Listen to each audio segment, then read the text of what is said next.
Bonjour à toutes et à tous, voici notre dernier éclairage avant celui de la rentrée, le prochain dans 15 jours. Alors aujourd'hui, je voudrais faire le point stratégique et le point sur la situation économique et le lien entre les deux qui définissent la situation extrêmement dangereuse dans laquelle se trouve le monde.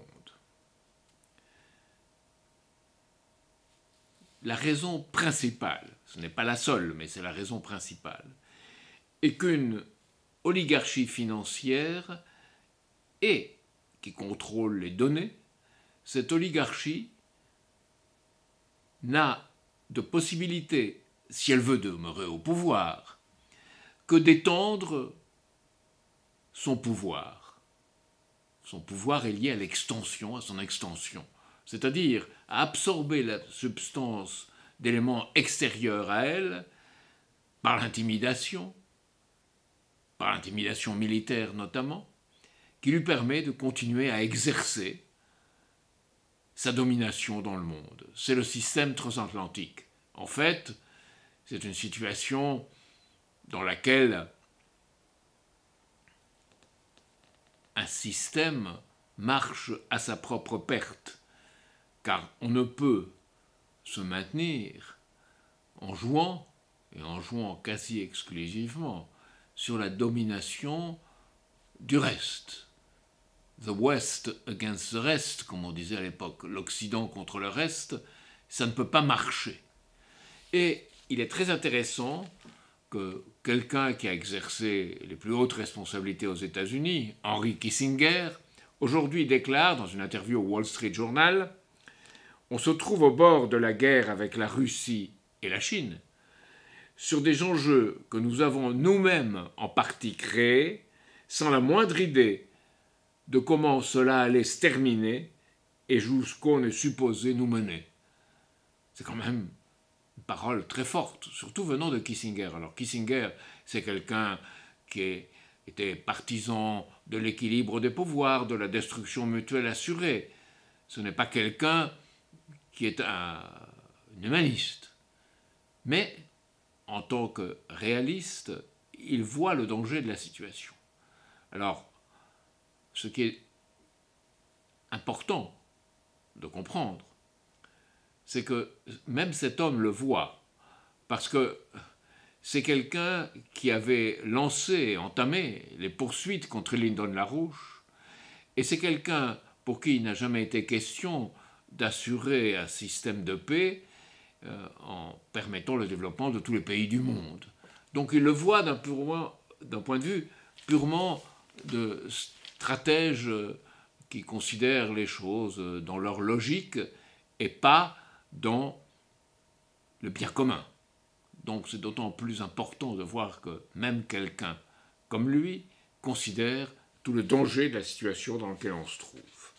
Alors c'est dans ce contexte que l'agence ukrainienne contre la désinformation, qui dépend du Conseil national de sécurité ukrainien, qui relève directement de Volodymyr Zelensky, du président, s'en est pris à un certain nombre de personnalités dans le monde, pas seulement dans les pays occidentaux, il y en a une douzaine en France, qui mettent en danger la paix dans le monde.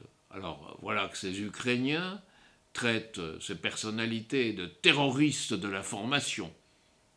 J'en suis, mon nom est mentionné, parmi à peu près 70 à 80 noms. Même celui de Lula a été mentionné, mais il a été retiré au dernier moment, vu que Tulsi Gabbard aux États-Unis, l'ancienne sénatrice, Scott Ritter, qui a présidé au démantèlement des armes en Irak. Donc c'est une attaque un peu comme les HIMARS, ces armes dont disposent les Ukrainiens, puisque les Américains leur ont donné.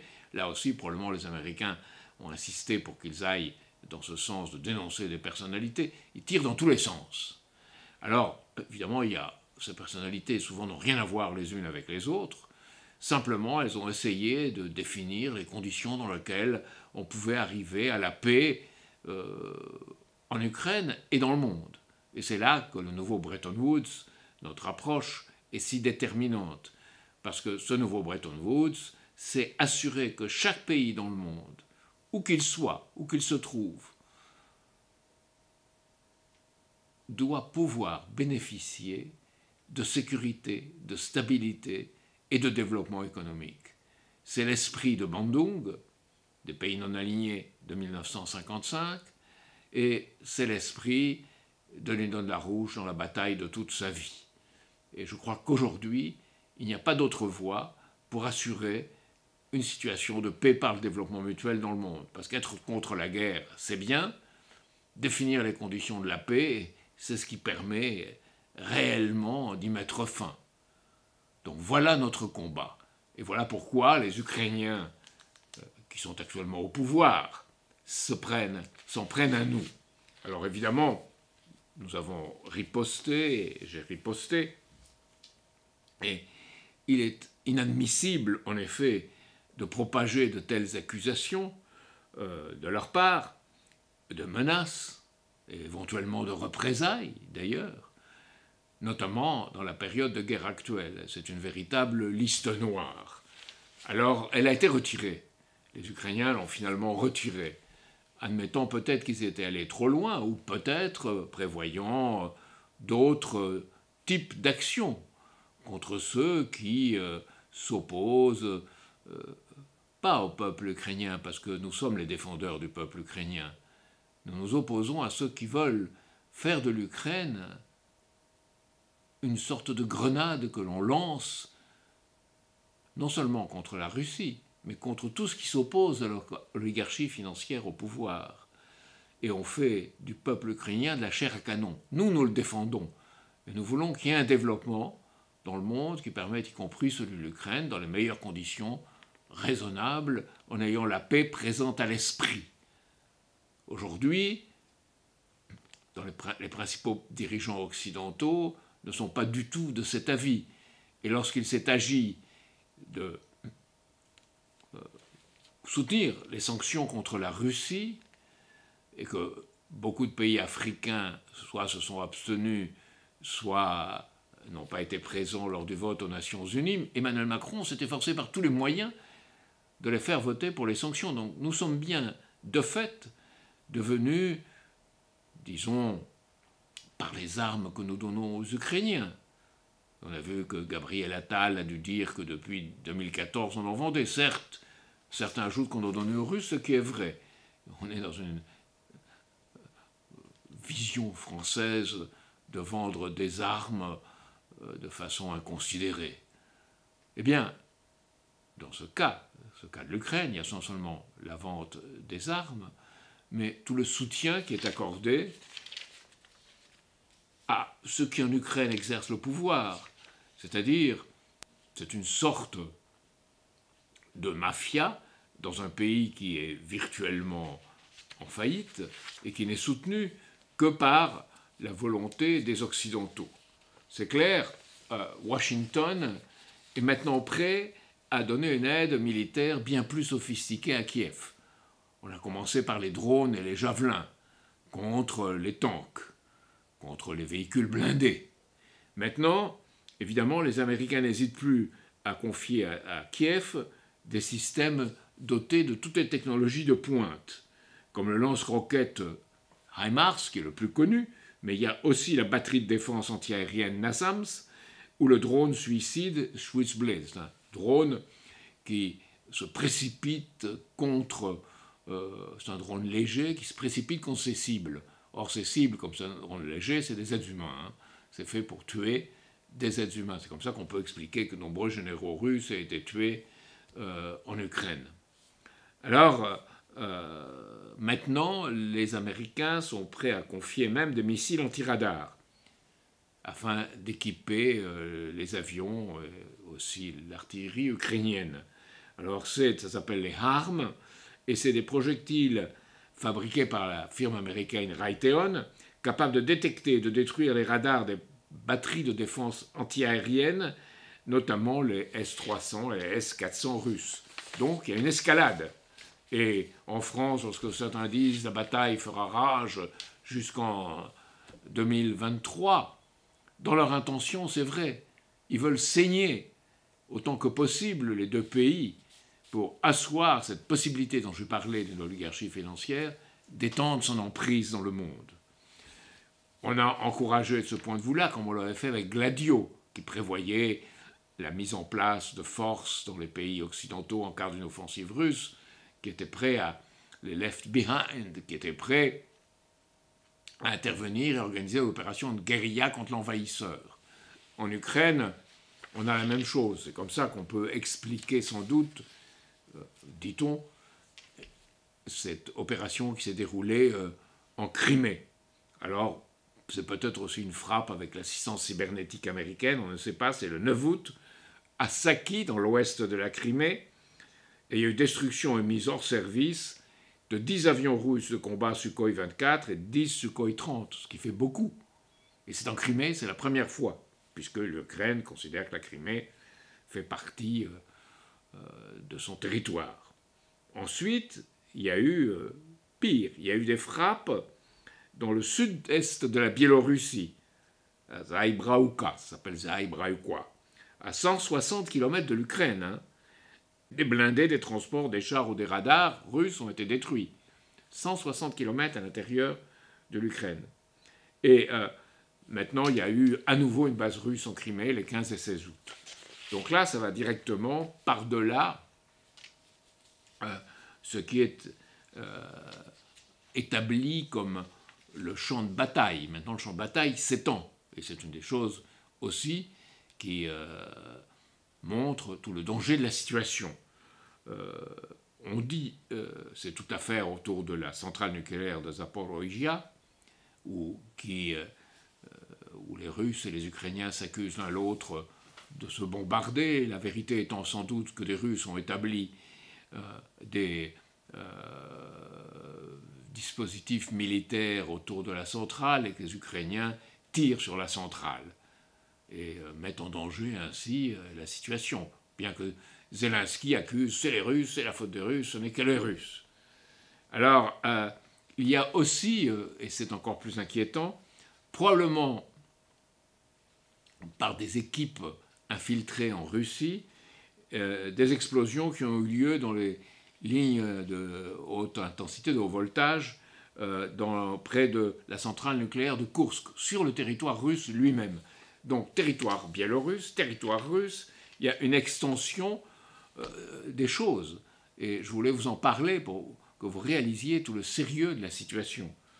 Le ministre biélorusse de la Défense, qui s'appelle Kenin, a dit lui-même c'est une manifestation extrême d'une confrontation civilisationnelle globale, générale, entre l'Est et l'Ouest. Donc si on en est là, vraiment, c'est tout à fait contraire à l'esprit de notre nouveau Bretton Woods, qui veut permettre de faire un développement mutuel et faire la paix, parce que la paix, on ne la fait pas avec des amis, on la fait avec des ennemis. Faire la paix par-dessus les conséquences, les conditions, les conséquences de ce qui a été fait aujourd'hui. C'est, comme nous l'avons souvent défini, la coïncidence des opposés. C'est-à-dire pour un dessein supérieur, quelque chose qui est le développement mutuel, on arrive à créer une possibilité de paix. C'est cela notre nouveau Bretton Woods. Alors, évidemment, les va-t-en-guerre n'en veulent pas. Les accusations ukrainiennes contre nous viennent de là. Une Ukraine qui est littéralement en faillite. Les agences Fitch et Standard & Poor's, les grandes agences de notation internationale, n'ont pas dit faillite, mais elles ont dit on est dans une situation de détresse extrême. C'est la façon dont on utilise aujourd'hui les vocabulaires. En effet, le produit national brut ukrainien, c'est 150 milliards, et ils ont besoin pratiquement de 9 milliards par mois d'aide occidentale. Donc, ils demandent ces 9 milliards par mois. 5 milliards plus 4 milliards supplémentaires tous les mois. Donc cela ne peut pas tenir longtemps. Mais on utilise jusqu'au bout cette situation de tension pour créer une intimidation, une possibilité d'étendre son aire de domination de la part de cette oligarchie financière dont je vous parle. Alors certains voient bien le danger de la situation. Je vois aussi Pierre Lelouch, qui pourtant ne peut pas être soupçonné d'être pro-Poutine ou pro-russe, de nous dire, tout en répétant qu'ils ne sont pas en guerre contre la Russie et les Occidentaux américains en tête, sont désormais clairement engagés dans le conflit par leur livraison d'armes, mais également et surtout par leur renseignement militaire et surtout la cybernétique. On a été arrivé au point où même Amnesty International, et cela probablement vous le savez, dans un rapport qui a été publié le 3 août, qui dit que certes les Russes commettent de leur côté des atrocités, mais que les Ukrainiens en commettent, disons, de terribles. Ils pointent du doigt l'installation de combattants de Kiev dans les zones résidentielles exposées aux frappes russes, et pas seulement, puisqu'ils utilisent aussi des hôpitaux et des écoles comme base militaire de facto pour les forces ukrainiennes. Alors Zelensky a dit piteusement, oui, mais on ne peut pas faire autrement, comme on est envahi, on doit faire cela. Alors les boucliers humains se trouvent justifiés par les gens qui sont actuellement au pouvoir en Ukraine, cyniquement justifiés. Alors, dans ces situations et dans ce contexte, on assiste au raid contre Mar-a-Lago, contre Donald Trump. Alors, de quoi l'accuse-t-on? On l'accuse d'avoir conservé des documents qui sont non seulement très confidentiels, mais qui mettent en cause la sécurité nationale. Alors, on l'accuse au nom de la loi sur l'espionnage, qui date de 1917, de la guerre de 1917, qui a été utilisée contre les époux Rosenfeld auparavant, extrême gauche, entre guillemets, contre aussi Snowden et Julian Assange. Donc voilà que c'est utilisé aussi contre Trump. Certains disent, gauche ou droite, il faut s'insurger contre ces excès. Alors, la première chose, c'est la loi sur l'espionnage de 1917, qui interdit toute collecte et détention d'informations relatives à la sécurité nationale qui pourraient nuire aux États-Unis ou aider ses adversaires. Et deux autres lois sont aussi invoquées. L'une concerne la soustraction ou la destruction d'archives officielles, l'autre interdit la destruction ou la dissimulation de documents dans le but de faire obstruction à une enquête fédérale. Voilà de quoi il est accusé. C'est la première fois qu'il y a une descente de cette nature contre un président américain. 30 agents du FBI plus des agents du département de la justice qui sont rentrés à Mar-a-Lago et qui ont tout vu, qui mis sans dessous les choses pour trouver ces documents confidentiels. Alors, on ne sait pas exactement, disent les sources américaines, des sources diverses, pas seulement des sources pro-Trump. Nous ne savons pas exactement ce que le FBI a cherché à Mar-a-Lago.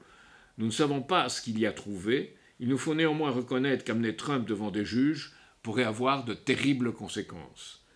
Le jeu en vaut-il la chandelle? Hier, les décideurs de ce pays ont jugé que oui, les démocrates au pouvoir, et ceux qui les manipulent et qui les contrôlent, on peut espérer qu'ils ne soient pas trompés.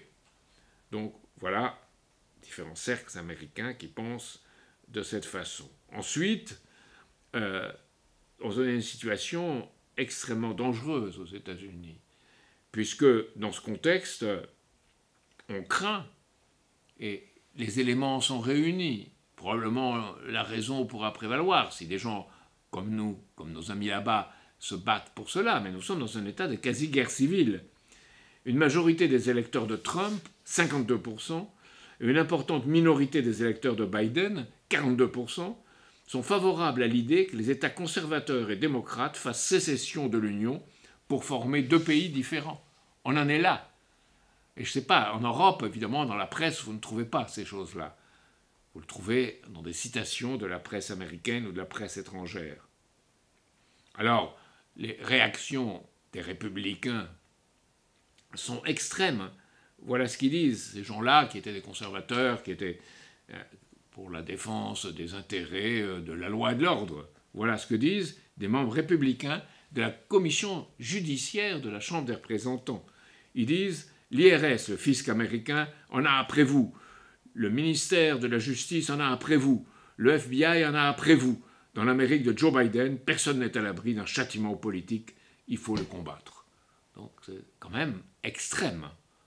Ce sont peut-être des paroles, mais ce sont des paroles extrêmes. Alors ce que dit Gérard Haro, qui est notre ancien ambassadeur aux États-Unis, il dit voilà, on a un pays beaucoup plus décomposé qu'on ne le croit. Il y a un chef de l'État qui est comme une bête bravache, et de l'autre côté, il y a une classe politique de la côte Est, cette oligarchie financière, hystérisée, c'est le mot qu'il prononce. Donc voilà ce qui se passe aux États-Unis dans les conditions de la guerre dans laquelle nous sommes.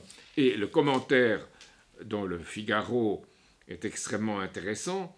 Trump est Dracula pour ses adversaires, qui n'auront pas de répit tant qu'ils n'auront pas planté une lance dans son cœur, note Daniel Henninger dans le Wall Street Journal.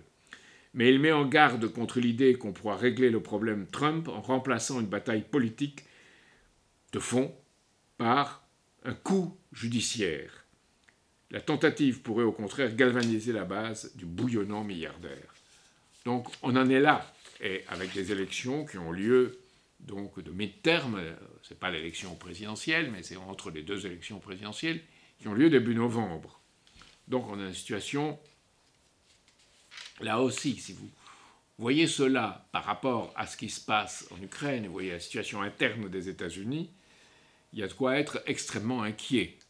Alors, ce raid contre Trump va considérer dans le contexte du raid qui avait eu lieu le 6 octobre 1986 contre Lyndon LaRouche. Ce n'est pas du tout les mêmes idées ni les mêmes types de personnes.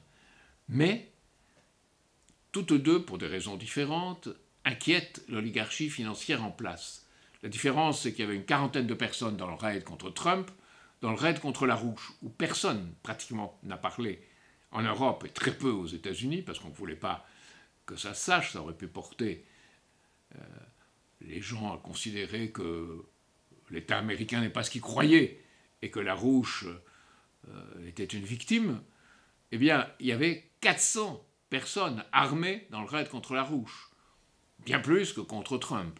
Donc ça montre le danger qu'il représentait pour cette oligarchie financière.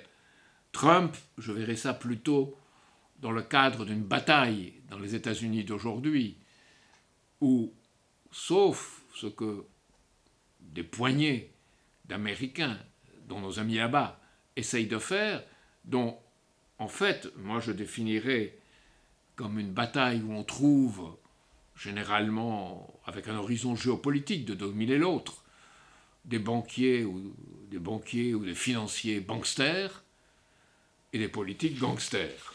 C'est appelé cela que l'on voit aux États-Unis et c'est très inquiétant. Alors, pourquoi cette chose apparaît dans le monde, ce danger? Parce qu'on vit sur la base d'une économie, au moins dans le secteur occidental, de capital fictif. De l'autre côté, nous avons des autocraties, bien sûr, comme on l'a dit.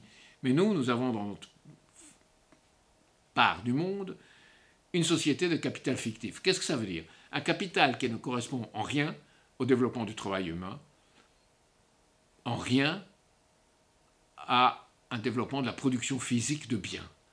Ce capital fictif est détenu par cette oligarchie qui est en place, qui est à la fois une oligarchie financière, comme nous l'avons souvent dit, qui tient la monnaie et l'émission de monnaie. 5 000 milliards de dollars en quelques années pour la Réserve fédérale américaine et rien en face. Une dette américaine de 300 000 milliards de dollars, en pourcentage plus élevé que la dette française. Donc, cela on ne dit pas. Il faut bien voir que c'est un colosse au pied d'argile qui est au pouvoir aux États-Unis. Alors, c'est cette oligarchie de la monnaie, mais aussi l'oligarchie des données. C'est la monnaie plus les données. Alors, une monnaie qui n'a pas de reflet dans l'économie réelle, pas de contrepartie dans l'économie réelle, et des données qui sont aussi des données sur l'information, sur la guerre de l'information, la communication, et qui ne sont pas non plus dans le réel. Ce qui fait une économie de capital fictif et de données qui est au pouvoir. Et ça, c'est ce qui fait un pouvoir qui est détaché de la production et qui est détaché du travail. Donc ce n'est plus réellement un capitalisme, ce n'est même plus le néolibéralisme, c'est au-delà quelque chose de bien pire. Quelque chose qui est une sorte de pouvoir associé à la détention de l'argent et qu'il exerce contre tout à l'exception d'elle-même, représentant elle-même, allez, 1 à 5% de la population totale. Donc nous n'avons même pas un capitalisme qui développe des choses et qui peut-être, et même certainement, se livrer à l'exploitation des travailleurs, mais elle détruit le travail, elle détruit la classe ouvrière telle qu'elle s'est constituée dans l'histoire. C'est cela qui est si grave et si déterminant aujourd'hui. C'est défini par des flux tendus. Et le pouvoir, qu'est-ce que c'est le pouvoir aujourd'hui? C'est d'attirer de l'argent vers les États-Unis, d'attirer de l'argent vers le dollar. Un dollar qui n'est même plus américain d'ailleurs, qui est le dollar des marchés financiers. Alors j'ai ici les chiffres. Si on regarde les chiffres en bons du trésor américain, c'est-à-dire ceux dans lesquels les gros pouvoirs financiers peuvent investir, il y a un écart entre les taux américains qui sont très élevés et les taux ailleurs qui le sont beaucoup moins. Par exemple, les taux de bons du trésor américain à 10 ans sont 1,86 points plus hauts que ceux d'Allemagne, 2,34 plus haut que les Suisses et 2,64 plus haut que les Japonais. Donc on attire l'argent de cette façon, et un argent qui ne va pas à la production de biens réels, mais un argent qui va soit à une sorte de capital fictif qui tourne autour de lui, soit au militaire, soit au pouvoir du Pentagone. Et la société, on sait que les dépenses militaires américaines sont énormes, et que les dépenses même de Silicon Valley sont associées aux militaires, à travers DARPA, qui est le centre de recherche qui est associé à ce militaire. Et même les dépenses de l'espace vont dans ce sens. Donc voilà tout le danger de la situation que je voulais vous décrire aujourd'hui. Plus se greffe sur cela, avec Taïwan, la guerre des semi-conducteurs. Taïwan il y a eu un réel développement très intéressant des semi-conducteurs et des microprocesseurs. Taïwan fournit à peu près 60 à 70% de la plus haute qualité dans le monde. Tout le monde en a besoin. Les États-Unis veulent créer un environnement dans lequel ça n'aille pas à la Chine. Et ceux qui font presque aussi bien que Taïwan s'allient à eux. C'est Samsung et les Coréens. Donc ils organisent une réunion qu'on appelle le Chip 4, Chip 4, qui est une réunion qui aura lieu maintenant entre les champions des écosystèmes et des équipements, que sont le Japon, le leader dans l'approvisionnement en matériaux Taïwan, qui est au top, comme je vous l'ai dit, dans la fabrication des puces, c'est Samsung et en Corée du Sud, et c'est aussi donc Taïwan, le Japon, la Corée du Sud et les États-Unis eux-mêmes. Donc ils espèrent à 4 empêcher que la Chine ait accès à ces semi-conducteurs ou à ces microprocesseurs, parce que Taïwan est le principal exportateur de cela vers la Chine. C'est encore un des paradoxes de la situation.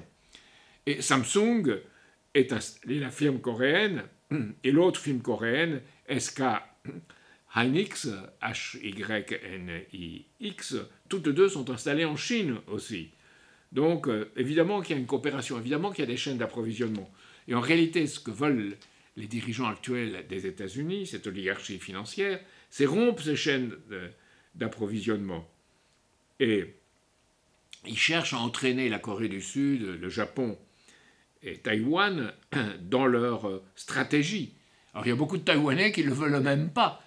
Il vient d'y avoir une délégation du Kuomintang, qui était le vieux parti de Chiang Kai-shek, qui n'est pas pour l'indépendance, qui est pour une seule Chine avec deux systèmes différents, qui vient de se rendre en Chine pour rencontrer tous les investisseurs taïwanais en Chine. Et il y en a beaucoup. Il faut bien voir cela. Il y a aussi Samsung, qui est très fortement implanté en Chine. Et il faut dire que de plus, en ce qui concerne la production elle-même, la Chine demeure l'usine du monde, même dans ce domaine. 81% des téléphones portables sont assemblés en Chine aujourd'hui.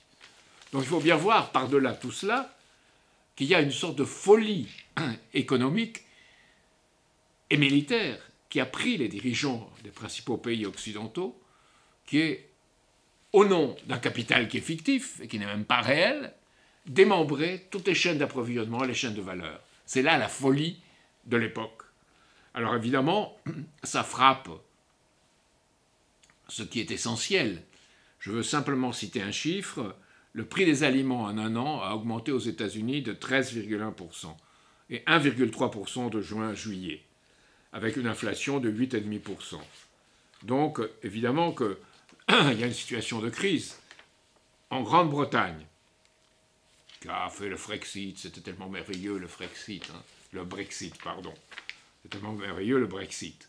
Mais ça a été fait sans substance. Ça aurait pu être positif, mais c'est fait sans substance.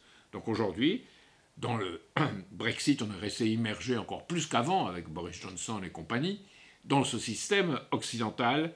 Et l'inflation pourrait là-bas grimper jusqu'à 13% en octobre. Ici, on dit 6,1% en France, et on dit que ça baissera un peu dans le mois suivant, mais après ça redémarrera. Donc on est dans un système d'inflation qui fait que là-bas, une motte de beurre de 500 grammes qui valait 3,65 livres il y a un an coûte désormais 5 livres, une hausse de 40%. Et les factures d'électricité, il y a déjà eu une très forte augmentation, elles vont encore croître de 82% en octobre. Donc voilà, et en France, évidemment, on contient les choses, on les retient, mais la direction est exactement la même. Et l'on sait que l'indice du salaire mensuel dans le privé a augmenté de seulement 1% au cours de deux premiers trimestres de 2022, c'est-à-dire beaucoup moins que l'inflation, et que le salaire mensuel de base en euros constants rapporté à l'inflation a diminué en moyenne de 3,1% en un an. Donc perte de 3,1% au moment même où, en même temps, les entreprises françaises, les banques et les autres n'ont jamais eu autant de bénéfices et où notre déficit commercial n'a jamais été en même temps aussi élevé. Donc c'est catastrophique si vous mettez toutes ces choses ensemble. Pourquoi le déficit commercial ? Bien, parce que d'autres pays vers lesquels on exportait nous achètent moins, y compris la Chine, et parce que le coût des importations a énormément augmenté avec le prix du gaz, le prix du pétrole et le prix des métaux rares. Alors, cela tombe sur la tête, évidemment, de la majorité de notre pays, des travailleurs, du travail, du monde du travail. Et je voulais citer le cas Verallia, sur lequel la CGT a fait un excellent dossier. Verallia se porte très bien, c'est le verrier, ils conçoivent du verre pour des bouteilles. Croissance de 24% de son bénéfice avant intérêt, excusez-moi.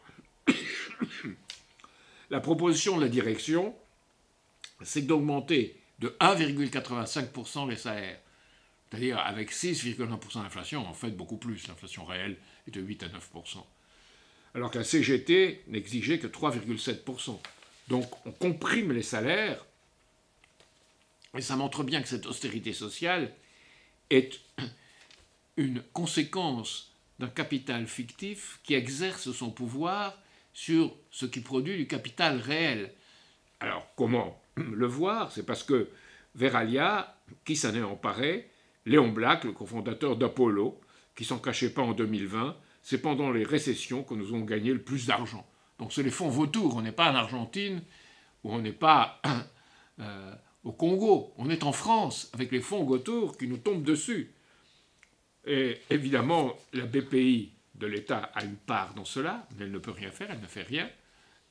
Et finalement, Verallia, après avoir pratiqué la captation d'aides publiques et de manne du crédit d'impôt, Verallia va probablement tenter de délocaliser. On sait déjà d'ailleurs que dans certains secteurs, comme la production d'œufs, où l'Union européenne a prévu, on a adapté la directive qu'on ne peut pas élever dans des cages les poules et les poulets, ou dans des chaînes les poules et les poulets. Les chaînes sont revendues où ? En Ukraine. Donc voilà, il faut bien voir où on en est aujourd'hui et où ces intérêts, de façon sordide, utilisent comme de la chair à canon des pays, c'est le cas de l'Ukraine, et utilisent comme la chair à canon les travailleurs, le travail humain.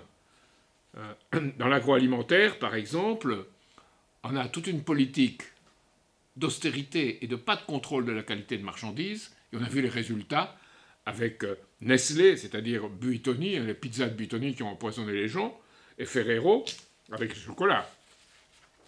Et en même temps, ces entreprises, évidemment, organisent la précarité, organisent un environnement où, comme l'a dit un syndicaliste, j'ai sa citation, la prise de conscience que tout cet argent réalisé sur notre dos a généré une explosion de colère. Elle va venir, cette colère, dans la période qui vient. Mais il faut que cette colère soit bien dirigée, là où il faut. Alors, évidemment, la crise atteint aussi notre armée, et c'est là que aussi une partie des choses font peur. La recherche ne représente en France que 2% du produit intérieur brut. L'armée ne représente, la défense, que 2%. C'est 3% il y a 40 ans. Donc notre armée est en retard, dans bien des secteurs. Mais elle s'adapte maintenant à des conflits de haute intensité. C'est-à-dire qu'on est sorti du Mali et on voudrait l'adapter à des conflits de haute intensité. Le général Lecointre l'avait dit, Thierry Burkhardt le dit maintenant, les chefs des armées le disent. Qu'est-ce que ça veut dire des conflits de haute intensité? C'est un engagement conventionnel de longue durée avec un adversaire aux capacités symétriques. Ce n'est pas la guerre asymétrique avec un faible, on est parti du Mali, on envisage la guerre avec un adversaire aux capacités symétriques. Qu'est-ce que ça veut dire? Ça veut dire la Russie. Donc on y est. Et en même temps, on n'est même pas équipé pour le faire, puisqu'on a passé le canon César. Ce que nous disent les militaires, c'est qu'il faudrait 215 Césars pour que l'armée de terre soit adaptée à un conflit à haute intensité. Or, on en a combien? 76, et on en a donné 18 à l'Ukraine, dont 2 auraient été pris par les Russes, qui sont en train de les démonter, me dit-on.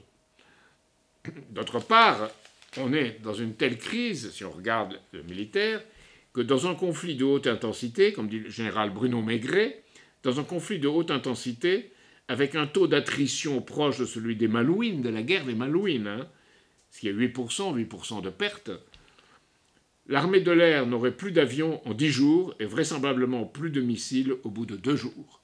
Il y a une crise des munitions aussi. Et c'est dans ce contexte que l'Allemagne va choisir des F-35 américains plutôt que nos Rafales. Donc on est dans un désordre général. Je voulais vous donner le sens de ce désordre, de ce danger, et de la façon dont on joue avec le feu. Comme a dit un dirigeant chinois,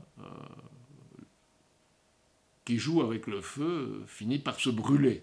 Et nous en sommes là. C'est pour ça qu'il faut réagir. Et il faut avoir une politique qui nous permette de sortir de ce dont je vous ai parlé ce soir. Alors, mon prochain éclairage vous dira comment. Mais certainement pas comme font les partis politiques. On se dispute actuellement à l'Assemblée nationale, au sein de la gauche par exemple, au sein d'un intergroupe, cohabitent des cultures politiques extrêmement différentes. Qu'est-ce que ça veut dire? Ça veut dire que on pense, au lieu de penser à la gravité de la situation actuelle, on pense aux élections européennes de 2024. Et au sujet européen, on dit on n'arrivera pas à s'entendre. Les écologistes disent nous sommes des fédéralistes. Nous n'allierons pas avec Mélenchon qui soutient Taïwan et qui soutient les Russes, ce qui n'est pas vrai. Mélenchon, sur ce point, a une position proche de celle que je défends ce soir. Mais il n'a pas de nouveau Bretton Woods. Il n'a pas cette porte de sortie. Et je crois que l'empathie vis-à-vis du peuple ukrainien, aucun de ces politiques ne l'a. On en a fait de la chair à canon, et en réalité on verse des larmes de crocodile sur l'Ukraine, et tout est faux. Faux chez les Polonais, faux chez les Américains, faux chez les Européens. Et c'est de cette fausseté dont il nous faut aussi sortir. Alors je pensais à cela en voyant qu'on est au 60e anniversaire de Jean Bertin lorsqu'il a déposé le brevet de l'aérotrain. Alors ça a l'air hors du sujet, mais non. Parce que Bertin était quelqu'un qui travaillait à l'opposé de cette tendance du capital fictif. Il créait des choses. 163 brevets au cours de sa vie, 3000 innovations. Donc c'était un créateur. Et ce créateur, qui jusqu'à la présidence de Georges Pompidou avait été soutenu et encouragé, qui unissait la qualité du travail et une qualité de la recherche et une qualité de direction, eh bien, sous Valéry Giscard d'Estaing, on l'a laissé tomber. Et depuis, tous les gens comme lui, de sa trempe, de type industriel, pas tous, mais presque tous, on a laissé tomber, en tout cas on a laissé tomber leur élan. Je voulais donc dire, pour finir ce soir, qu'on devrait davantage méditer la leçon de la Grèce, je veux dire, de la Grèce ancienne, pas celle que l'Union européenne a torturée aujourd'hui. Dans cette Grèce ancienne, la politique était l'art de chercher le bien commun par la délibération rationnelle, la démocratie étant la possibilité offerte à chacun de participer à cette délibération. Eh bien, c'est pour cela que nous nous battons.